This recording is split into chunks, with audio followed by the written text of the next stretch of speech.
तर सुशांत सिंग राजपूत प्रकरणामध्ये रिया चक्रवर्तीनं पहिल्यांदाच मौन सोडलंय.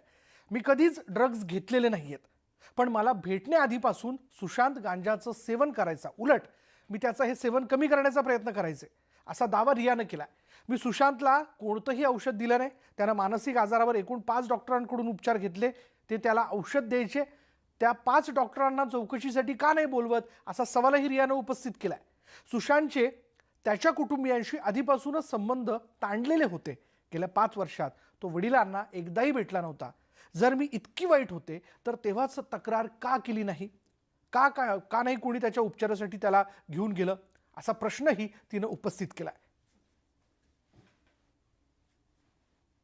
उनके साथ जरूर जाती थी, but in psychiatry and therapy doctor patient के कॉन्वर्सेशन में usually the third person is not allowed to sit with them.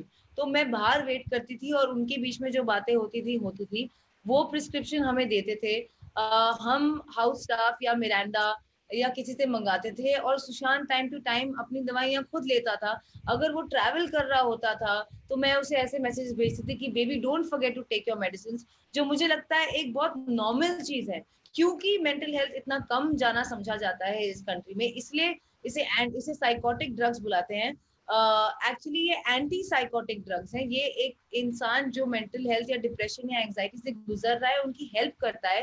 ये प्रिस्क्रिप्शन के बिना नहीं अवेलेबल होती हैं. एक डॉक्टर को फ्रेश प्रिस्क्रिप्शन देनी पड़ती है. सुशांत जब जब मेडिकेशन पे था नवंबर टू जैन, तब हर हफ्ते उनके प्रैक्टिसिंग साइकाइट्रिस्ट से वो मिलता था और वही आगे का कोर्स ऑफ एक्शन बताते थे. मेरा रोल सिर्फ एक गर्लफ्रेंड और एक कंपेनियन का था.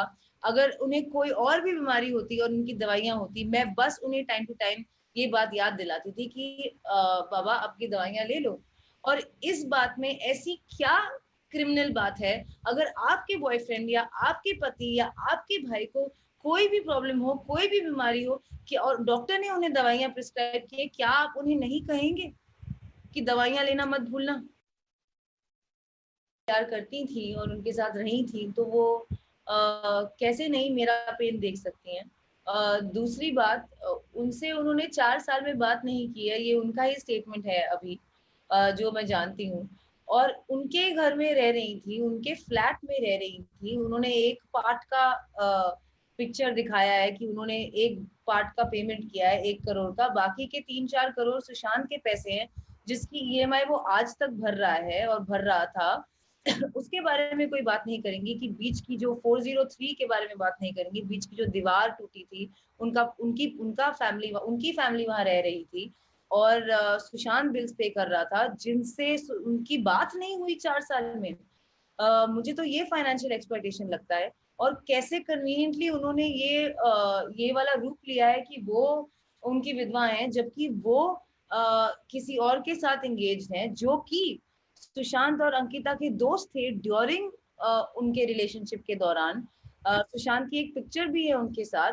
तो ये मुझे काफी वियर्ड लगता है कि वो उनके ही दोस्त के साथ रिलेशनशिप में है, उनके ही घर में रह रही थी, उनसे 4 साल से बात नहीं की, लेकिन ये भी क्लेम करती हैं कि सुशांत ने उन्हें 1 साल पहले फोन करके कहा कि मैं उसे हरास कर रही हूँ, पर आपकी तो बात ही नहीं हुई. यानंतर वेळ झाली का ब्रेकची. ब्रेक घेऊयात. पहा फक्त न्यूज 18 लोकमत.